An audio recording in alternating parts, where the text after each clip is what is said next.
Söз модераторға беріледі деймін ғой.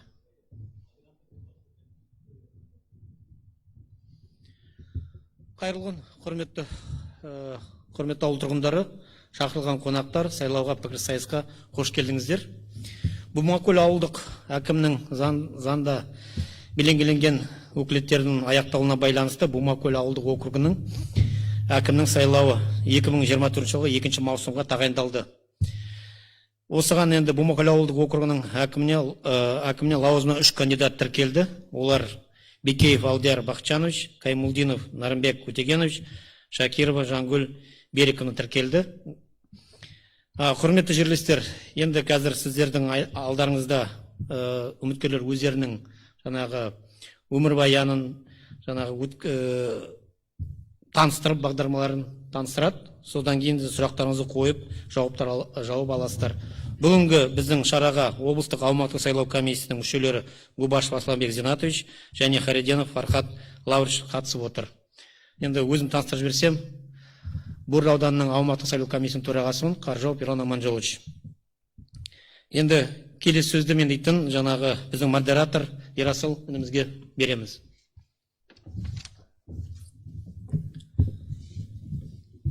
Қайырлы күн, құрметті жиынға қатысушылар және ауыл тұрғындары. 2021 жылдың маусым айынан бастап тәуелсіз мемлекеттің тарихында тұңғыш рет ауыл әкімдерін халық тікелей сайлайтын сайлау өткізілуде. Қазақстан үшін маңызды саяси науқанды өткізу туралы бастаманы мемлекет басшысы көтерді. Президент атап өткендей, бұл дауыс беру науқаны саяси жаңғырудың жаңа кезеңін білдіреді. Жалпы Бөрлі ауданында осы әдіспен ауылдық округ әкімдері сайланып, халыққа қызмет көрсетуде. Бумакөл ауылдық округ әкімінің заңда белгіленген өкілеттіктер мерзімінің аяқталуына байланысты Қазақстан Республикасындағы сайлау туралы Қазақстан Республикасының Конституциялық заңының 113-1 бабының 1-2 тармақтарына сәйкес және Бөрлі ауданының аумақтық сайлау комиссиясының 2024 жылғы 24 сәуірдің нөмірі 1 қаулысымен Бумакөл ауылдық округі әкімінің сайлауы тағайындалды. Сайлаудың өтетін күні 2024 жылдың 2 маусымы. Аталған сайлауға қатысуға өзін-өзі ұсыну тәртібімен 3 кандидат тіркелді. Соның ішінде Бекеев Алдияр Бақчанович, Каймулдинов Нарымбек Өтегенович, Шакирова Жангүл Бериковна. Бүгін сол кандидаттардың бағдарламасын талқылау және өздеріңіздің алдарыңызда біліктіліктерін сынау үшін арнайы пікір сайыс өткізгелі отырмыз. Құрметті халайық, сайлауалды пікір сайысқа қатысушылар, пікір сайысты бастамас бұрын кандидаттардың өмір баянымен таныстырып өтуге рұқсат етіңіздер. Батыс Қазақстан облысы Бөрлі ауданы Бумакөл ауылдық округі әкіміне кандидат Бекеев Алдияр Бақчанович 1998 жылы 17 желтоқсанда Батыс Қазақстан облысы Бөрлі ауданы Ақсай қаласында дүниеге келген. Қазақстан Республикасының азаматы, ұлты қазақ, білімі жоғары. 2020 жылы Махамбет Өтемісов атындағы Батыс Қазақстан университетін құқық тану мамандығы бойынша тәмамдады. Еңбек жолын 2021 жылы Батыс Қазақстан облысы Бөрлі ауданының тұрғын үй коммуналдық шаруашылығы, жолаушылар көлігі және автомобиль жолдары бөлімінің жетекші маманы болып бастады. 2023 жылдың ақпан айында Батыс Қазақстан облысы Бөрлі ауданы әкім аппаратының ұйымдастыру бақылау жұмысы және мемлекеттік қызметтер мониторингі бөлімінің бас инспекторы лауазымына тағайындалды. Жалпы қызмет өтілі 3 жыл, мемлекеттік қызмет саласында 3 жыл, отбасылық жағдайы үйленбеген. Және де келесі кандидатымыз Шакирова Жангүл Бериковна 1996 жылы 5 желтоқсанда Батыс Қазақстан облысы Бөрлі ауданы Киров ауылында дүниеге келген. Қазақстан Республикасының азаматшасы, ұлты қазақ, білімі жоғары. 2018 жылы Жәңгір хан атындағы Батыс Қазақстан аграрлық техникалық университетінің экономика, 2019 жылы Жәңгір хан атындағы Батыс Қазақстан аграрлық техникалық университетінің экономика мамандығының магистрі болып тәмамдады. Еңбек жолын 2018 жылы Батыс Қазақстан облысы Бөрлі ауданының білім беру бөлімінің Киров мектеп балабақша кешені коммуналдық мемлекеттік мекемесінің хатшысы, 2018 жылы Батыс Қазақстан облысы Бөрлі ауданы Қарағанды ауылдық округі әкім аппаратының жетекші маманы, 2018-2020 жылдар аралығында Батыс Қазақстан облысы Бөрлі маманы 2021-2023 жылдар аралығында Батыс Қазақстан облысы Бөрлі ауданы әкім аппаратының құжаттамалық қамтамасыз ету бөлімінің бас инспекторы лауазымында қызмет етіп, 2023 жылдан бастап қазіргі уақытқа дейін Батыс Қазақстан облысы Бөрлі ауданы әкім аппаратының құжаттамалық қамтамасыз ету және өтініштер бөлімінің бас инспекторы лауазымында қызмет етеді. Мемлекеттік қызмет өтілі 4 жыл 11 ай, жалпы қызмет өтілі 6 жыл 2 ай, отбасылық жағдайы тұрмыста. Және де Батыс Қазақстан облысы Бөрлі ауданы Бомакөл ауылдық округі әкіміне келесі кандидатымыз Каймулдинов Нарынбек Утегенович. 1988 жылы 16 тамыз күні Батыс Қазақстан облысы Шыңғырлау ауданы Константиновка ауылында дүниеге келген Қазақстан Республикасының азаматы, ұлты қазақ, білімі жоғары. 2010 жылы Батыс Қазақстан мемлекеттік университетін география мамандығы бойынша аяқтаған. Еңбек жолын 2010 жылы Батыс Қазақстан облысы Бөрлі ауданы жас туристер станциясы мәдени коммуналдық қазыналық кәсіпорында туризм бөлімінің меңгерушісі болып бастап, 2018 жылы осы мекеменің директоры болып тағайындалады. 2020 жылдың 13 шілдесінен бастап Батыс Қазақстан облысы Бөрлі ауданы Бомакөл ауылдық округінің әкімі. Аманат партиясының мүшесі. Жалпы қызмет өтілі 13 жыл 4 ай. Мемлекеттік қызмет саласында 3 жыл 9 ай. Отбасылық жағдайы үйленген, 3 бала тәрбиелеп отыр.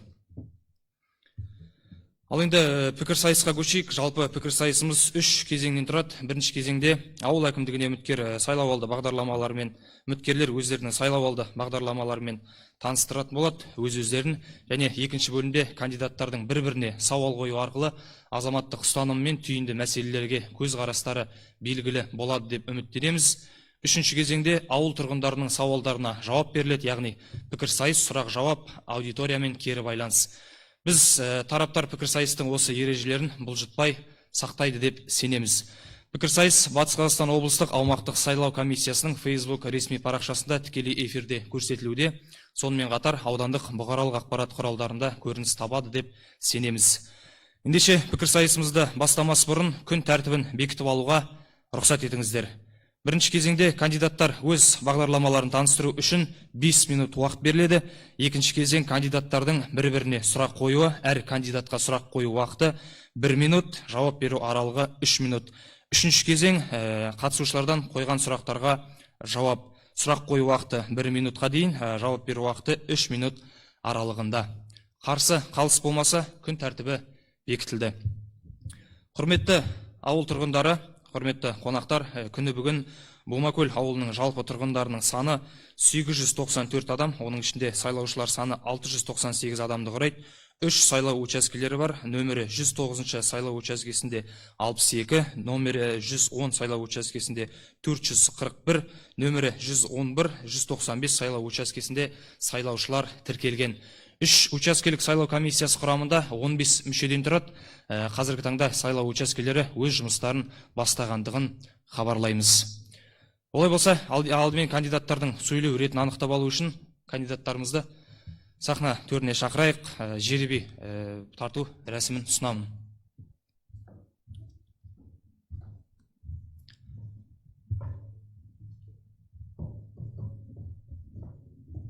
Кезекпен келіп, жеребе тарту рәсімін бастасаңыздар.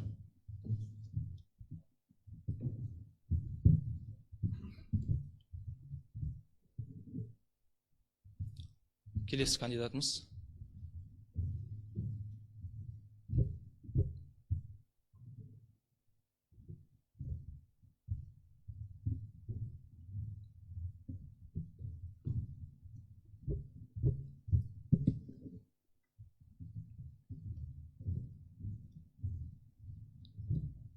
Бізде бірінші кандидатымыз Шакирова Жангүл Берикуна, өзіңіздің реттік нөміріңіз, нөмірі 1, бірінші. Келесі Нарынбек Утегенович 2, Бекеев Алдияр Бақчанович 3. Ендеше бірінші кезең сайлау алды бағдарламасымен таныстыру. Құрметті пікірсайысқа қатысушылар, кандидаттардың осыған дейін атқарған қызметімен және олардың өмір жолымен таныстыңыздар. Енді әр кандидатқа сіздердің алдарыңызда өз бағдарламасын таныстыруға мүмкіндік береміз. Бағдарламамен таныстыруға әр кандидатқа 5 минут уақыт беріледі. Ендеше бізде жеребе рәсімі бойынша реттік нөмір бойынша бастайтын Шакирова Жангүл Берикуна.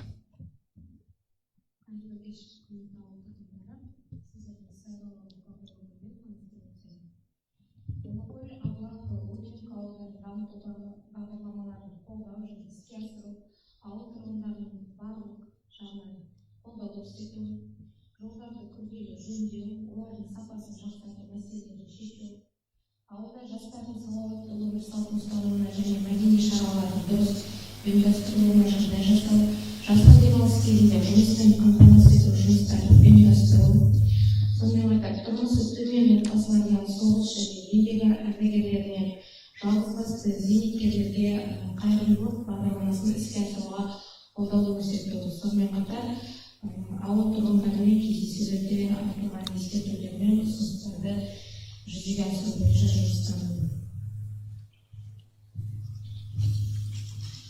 Добрый вечер, уважаемые жители села.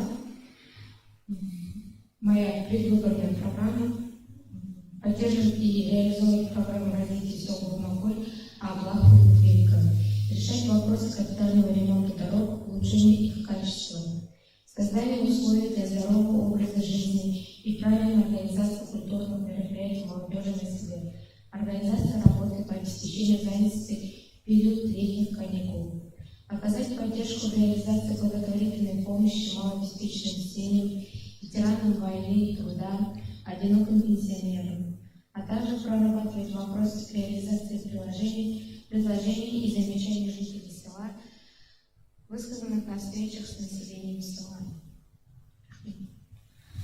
Бәрекелді, рахмет. Келесі кандидатымыз Қаймолдинов Нарынбек Утегенович. Сөз өзіңізде. Қайырлы күн, құрметті ауылдастар. Өзім сайлауалды бағдарламаны таныстырып өтсем, елімізде асырылып жатқан барлық мемлекеттік бағдарламаларды ауылдық округ аумағында іске асыру бойынша тиісті шаралар қабылданатын болады. Жер заңнамасы талаптарының сақталуына баса назар аудара отырып, тиісті органдармен бірлесе өз пайдалануындағы немесе меншіктегі жер телімдерін тиісті деңгейде пайдаланбайтын немесе заңнама нормаларын сақтамайтын жер пайдаланушылардың жер телімдерін мемлекетке кері қайтару жөнінде және бұл жерлерді айналымға енгізу бойынша жұмыстарды жүргізетін боламын. Бурмаколь ауылының ішкі жолдардың, көше жолдардың жұмысын аяқтау, балалар мен жастардың бос уақытын ұйымдастыру үшін қалыпты жағдай жасау, клубтар мен спорт секцияларының желісін кеңейту, Аблавка ауылына медициналық пункт салу жұмыстары,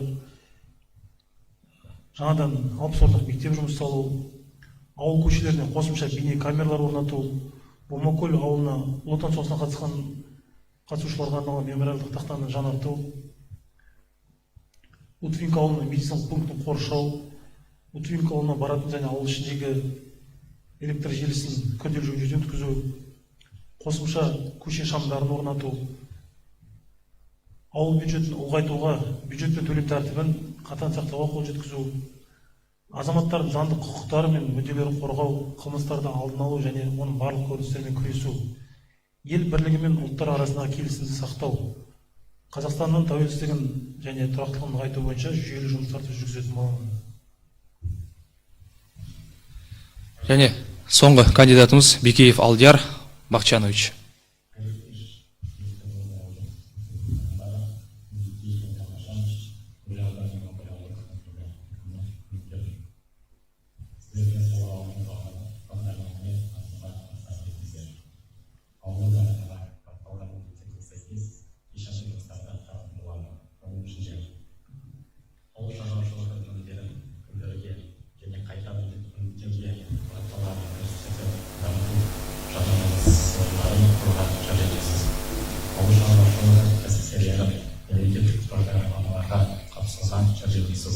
Ауыл шаруашылығы несиелерін оңға қолдау көрсету.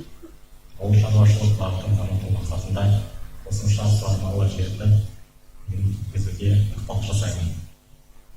Ауылда шағын және орта бизнесті дамыту бойынша кәсіпкерлік бастамаларға, бизнес идеяларға жәрдемдесу, жаңа жұмыс орындарын құру, ауыз су және тұрғын үй мәселелерін шешу, ауыл тұрғындарының ұсыныстары мен ескертулерін орындау. Ауылдық округті абаттандыру барысында тұрғындарды белсенді қатысуға ынталандыратын конкурстар мен акцияларды өткізу. Салауатты өмір салтын, рухани дамуды, шығармашылық пен мәдени мұраны насихаттау. бұл менің сайлауалды бағдарламам және барлығымызды лайықты үміткерге дауыс беруге шақырамын. Назарларыңызға рахмет. Рахмет. Ендеше екінші кезеңге көшейік. Кандидаттардың бір-біріне сұрақ қоюы. Құрметті ауылдастар, жаңа кандидаттардың сайлауалды бағдарламасымен толық таныстыңыздар. Ендігі кезекте пікір сайысымызды кандидаттардың сұрақ жауап алмасуына көшеміз. Құрметті кандидаттар, қазір сіздер бір-бірлеріңізге сұрақ қойып, жауап беру керексіздер. Сұрақ қою уақыты 1 минут, жауап беру уақыты 3 минут аралығы болуы бекітілді. Ендеше сұрақ қоюшы бастайтын Шакирова Жангүл Бериковна, жауап беретін Бикеев Алдияр Бақчанович, Каймулдин Нарынбек Утегенович.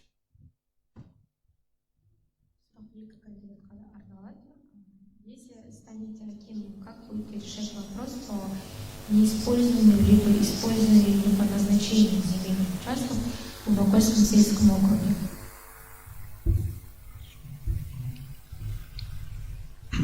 Бумакөл ауылдық округінде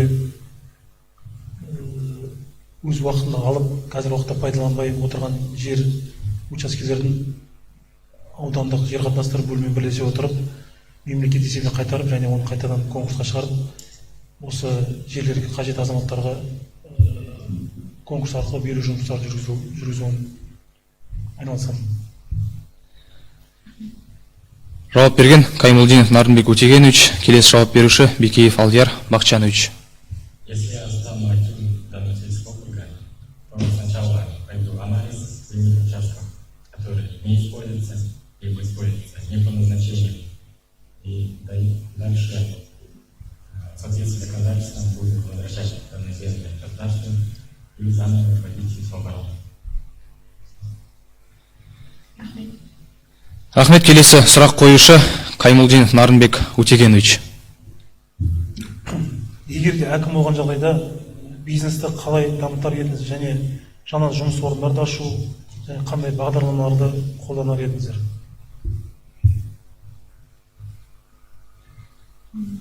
Бізде мемлекет басшысының жолдауларына сәйкес көптеген бағдарламалар іске асырылып жатыр. Соның ішінде мысалы 2023 жылдан бастап жастарды шағын несиелеу бағдарламалары бар. Сол бағдарламаны іске асыруға жұмыстанар едім. Ол бағдарлама 5 жылға дейін беріледі, ауыл шаруашылық нысаналы мақсатында 7 жылға дейін беріледі. Мал мәселесінде 5 миллионға дейін беріледі. Жас ерекшелігі 21 жастан 35 жасқа дейін болып келеді. Және ашылған жеке кәсіпкерлік 5 жылға дейін болу керек. Қазіргі таңда жастарға берілген өте үлкен мүмкіндік. Жауап берген Шакирова Жангүл Бериковна, келесі болып жауап беретін Бикеев Алдияр Бақчанович. Различные направления: животноводство, растениеводство, приобретение оборудования, техники. Срок займа до 7 лет это животноводство, до 5 лет это по другим направлениям предпринимательства. Рахмет. Және келесі болып сұрақ қоятын Бикеев Алдияр Бақчанович. В Бумакольском сельском, вопрос к двум кандидатам. В Бумакольском сельском округе дороги в плохом состоянии. Если вы станете акимом данного сельского округа, то как будете решать данную проблему? Если бы я стала акимом, в первую очередь постаралась привести в порядок основные улицы, далее все улицы внутрипоселковой дороги в округе. Жауап берген Шакирова Жангүл Бериковна, келесі болып жауап беретін Каймулдинов Нарынбек Утегенович. Енді қайтадан әкім болып сайланған жағдайда, енді қазіргі уақытта Бумакөл ауылдық округінде, соның ішінде Бумакөл ауылында асфальт салу жұмыстары жүргізіліп жатыр. 4-6 километр мердігер жайық сети жұмыстарын бастап, осы бір ай турасында аяқтау керек. Және Аблавка ауылының ішіне қатты шиыршықты құмды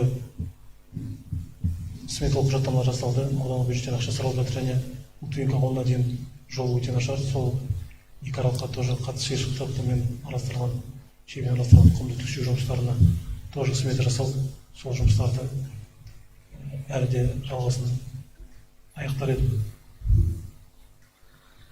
Рахмет. Екінші кезеңді қорытындылайық. Ендеше үшінші кезең. Құрметті ауыл тұрғындары, ендігі кезекте кандидаттарға өздеріңіздің көкейлеріңіздегі сұрақты қоя аласыздар. Сұрақтың бағыты сайлау алды бағдарламалар аясында ауылды дамыту және өзге де өзекті мәселелер бойынша болуы керек.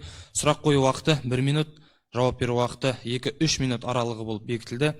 Сонымен бірге ауылдастар кандидаттарға сұрақ қойғанда олардың жеке өміріне қатысты болмаған абзал және ар намысына тиетіні болмау керек. Сұрақты жеке кандидатқа немесе жалпы барлық 3 кандидатқа арнап жолдауға болады. Сұрақ қоям деушілер болса.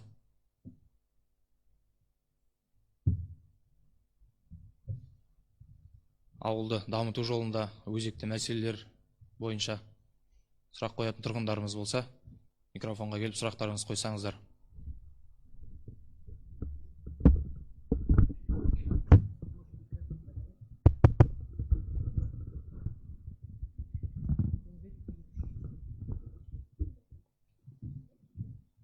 Сұрақты жеке кандидатқа немесе барлық кандидатқа кімге қойып жатқаныңызды айтып кетсеңіз. Саламатсыздар. Макул мектеп бөбекжай балабақша кешен директоры Исмутиева Әсия Абдулмажитовна. Енді бәріңізге жалпы сұрақ менде. Мен енді ауылға да, өзіме де мектеп ұжымына да байланысты сұрақ. Енді мені ойландыратын сұрақ, мына ауылдың жалпы халықтың қартайып баратқаны. Ауылда жастар аз. Соған байланысты мына мектептің 10-11 класс жабылып қалады деген проблема қазірге. Енді осы ауылға жалпы жастарды қалай тартуға, осылай тарту барысында қалай жұмыстануға болады. Егер мектеп жабылатын болса, ауыл жабылады ғой. Түгел ауыл жойылып кетуі мүмкін ғой. Сондықтан бұл негізгі проблема деп ойлаймын. Осы мектепті сақтап қалу, 10-11 класты сақтап қалу, ол маған да үлкен жаңағы міндет, іс. Сонымен қатар ауыл әкімдерінің де негізгі жұмысы деп ойлаймын. Одан қалай жұмыстанар едіңіз осы бағытта? Сұрақ 3 бірдей кандидатқа қойылды. Кезекпен жауап берсеңіздер.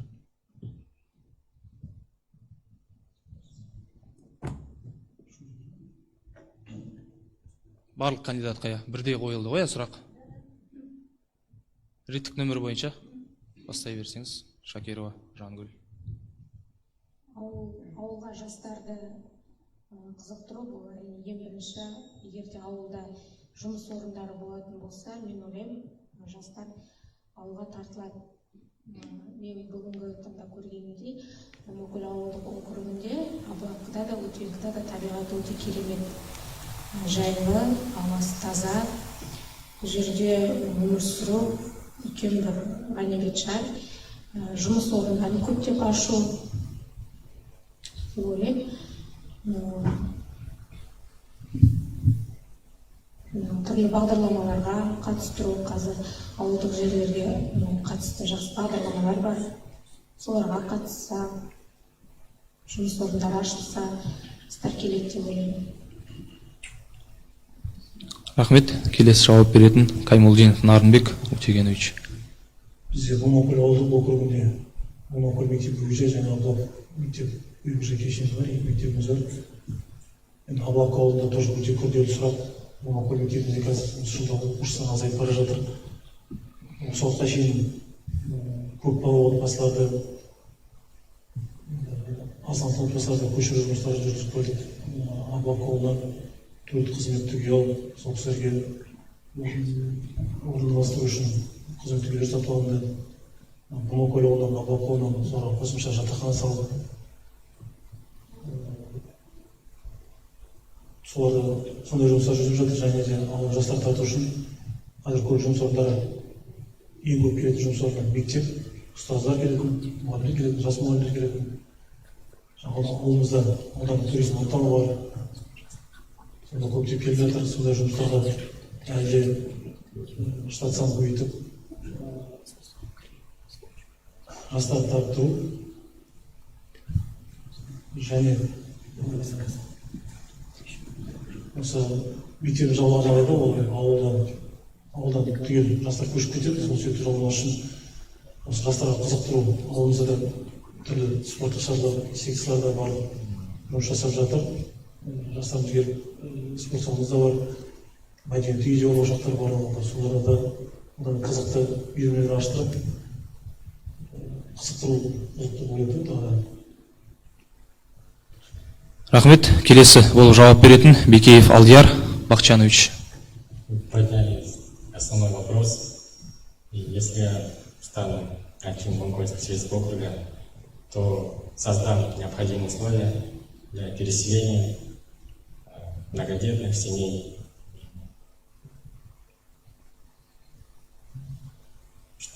Чтобы школы закрывались. Все. Рахмет. Тағы да сұрақ қоям деушілер болса. Мангелдин Нұрбек Эргалиевна, около ісі жөніндегі орынбасар. Сіздерге менде сұрақ. Мына Аблавкада енді баяғыдан біздерге отбасыны тартып жатырмыз. 10 жылдай болған сияқты. Біздер енді мына жас мұғалімдер, жас келеді ғой жас мұғалімдер, оларға общежитие жоқ. Сол общежитие қалай салуға? Сұрақ барлық кандидатқа бірдей. Барлық кандидатқа. Общежитие. Олар қазір квартирде тұрады, мысалы, жас мұғалімдер, 4 мұғалім, бір кішкентай үйде тұрады. Кухня дегені, сол бізде айтады. Енді өздерінің бөлмесі болып, өздерінің сабақтарын оқыса, сонда общежитие болса, мүмкін тағы біреулер келеді. Қазақ мектебін ашуға біздерге, енді уже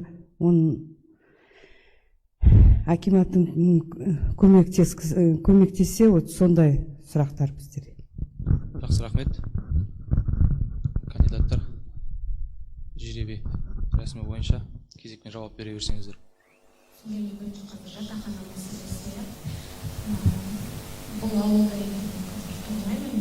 Егер де әкім болған жағдайда, мәселені шешуге тырысар едім. Тұрғын үй мәселесі қиын болған жағдайда, жатақхана салу, бөлмелер салу, немесе тұрғын үйлер салу мәселесін қарастыруды, мүмкіндіктерін қарастырар едім.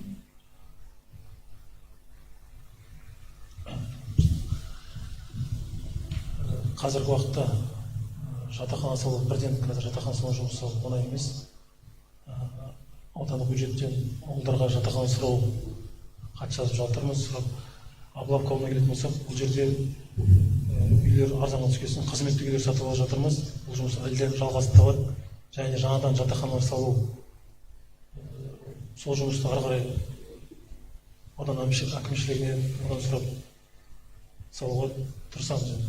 Бірден қаперінде сразу бюджеттен ақша бөліп жатақханалар салып тастау мүмкін емес. Басқа да ауылдар бар. Бірақ та осы жұмыстарды ауылдың мектеп балаларды ұстап қалу үшін үй керек, алдымен жатақхана керек. Сол жұмыстарды одан әрі жалғастырамыз. Рахмет. Келесі кандидатымыз. Если стану акимом, то посмотрю, нужно делать все возможное, чтобы построить общежитие, либо, если не общежитие, то двухквартирные, либо четырехквартирные дома. Рахмет. Басқа сұрақ қоям деушілер.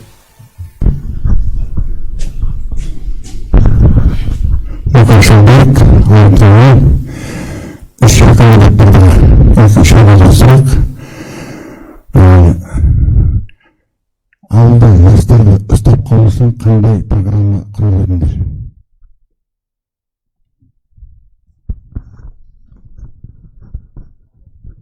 Сұрақ қайталап жіберсеңіз.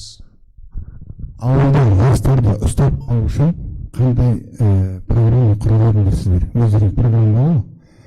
Мысалы, осы ауылда жастарды ұстап қалу үшін сондай қандай программа құрылдыңыздар? Сұрақ түсінікті ма? Жауап бере берсеңіз.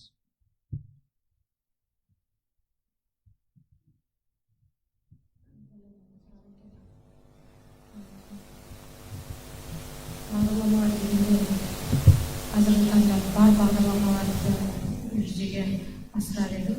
Бірінші орында өзімнен енді осы қазір ойлаймын, мемлекет басшысының жариялаған сол кісінің бастамасымен ашылған бағдарламалар ары қарай сол бағдарламалар арқылы жұмысталатын болсақ, жақсы жетістіктерге жетеміз. Себебі қазір жастарға шағын несие бағдарламасы жақсы жүріп жатыр. Және ол қазір жастарды ұстап қалудың бір жақсы амалы деп ойлаймын. Рахмет. Келесі болып жауап беретін. Енді ауылдық округте бізде тек қана спорт мәдени шаралар емес, ауылымызда екі үлкен спорт зал бар. Спорттық шаралар, мәдени шаралар барлық үйірмелер тегін жүргізіп жатыр. Және осыған қатар мемлекеттік бағдарламалар 35 жасқа дейінгі жастар бар. Жұмыссыз немесе жұмыс жасап жүріп қатар жүр. Қазір уақытта 5%-бен, одан да төмен пайызбен, 2,5%-бен несиелер беріліп жатыр. Ауылда тек қана үлкен кәсіпкерлеріміз осы шағын кәсіп бастап, ауыл жастарды шағын кәсіптер бастап, осылай жұмыстарын жалғастырып, өздерін кәсіптерін дөңгелетіп алып кетуге болады деп ойлаймын. Рахмет. Келесі жауап беретін кандидатымыз. Есть следующие, как я и говорил ранее, программа «Ауыл-Марафон». Туда в том числе могут участвовать и молодежь. Если молодежь считается граждане Сельского стана 17 до 30 лет, он участвует. Также есть программа микрокредитования именно для молодежи.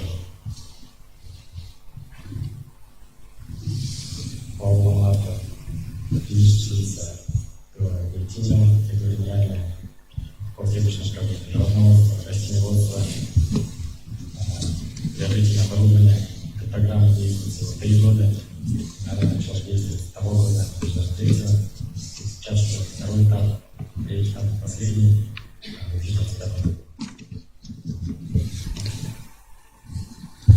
Рахмет. Тағы да сұрақ қоям деуші тұрғындарымыз болмаса үлкен рахмет. Жалпы құрметті кандидаттар, осы сәтті пайдалана отырып сайлаушыларға қандай үндеу жасар едіңіздер? Қысқа нұсқа 1 минутқа дейін сөз өздеріңізде. Құрметті ауыл тұрғындары, алдағы уақытта келе жатқан сайлауға баруыңызды шақырамын. Сайлауда өз таңдауыңызды жасаңыздар. Халық сенімін ақтауға тырысамын. Сайлаудан қалыс қалмаңыздар. Сіздердің болашақтарыңыз өз қолыңызда. Келесі кандидатымыз. Құрметті ауылдастар, енді осыған дейін жасаған 4 жыл әкім болып жасадым. Бұл мемлекеттік қызметте маған үлкен тәжірибе болып, осы алған тәжірибемді алдағы 4 жылда одан сайын жинаған тәжірибемді одан сайын әлі жасап жұмыстарды. Көптеген жобалар, сметалық құжаттамалар барлығы жасап тұр, соларды одан әрі бюджеттен қаражат бөлгізіп сол жұмыстарды жалғастыруға тырысамын. Мен осы екінші маусымға өтетін сайлауға барлығыңызды келуге шақырамын. Уважаемые жители Бумгольского сельского округа, 2 июня у нас пройдут выборы Акима Бумгольского сельского округа. Поэтому призываю вас всех принять активное участие и голосовать за достойного кандидата. Рахмет. Құрметті жиынға қатысушылар, осымен пікірсайысымыз өз мәресіне жетті. Жоспарланған кезеңнің барлығын өткіздік. Кандидаттарға және белсене сұрақ қойған тұрғындарымызға рахметімізді, алғысымызды білдіреміз. Кандидаттардың баршасына сәттілік тілейміз. Бомакөл ауылдық округінің әкімін сайлауға белсене қатысып, азаматтық ұстанымдарыңызды білдіреді деп сенеміз. Үлкен рахмет. Аман сау болыңыздар.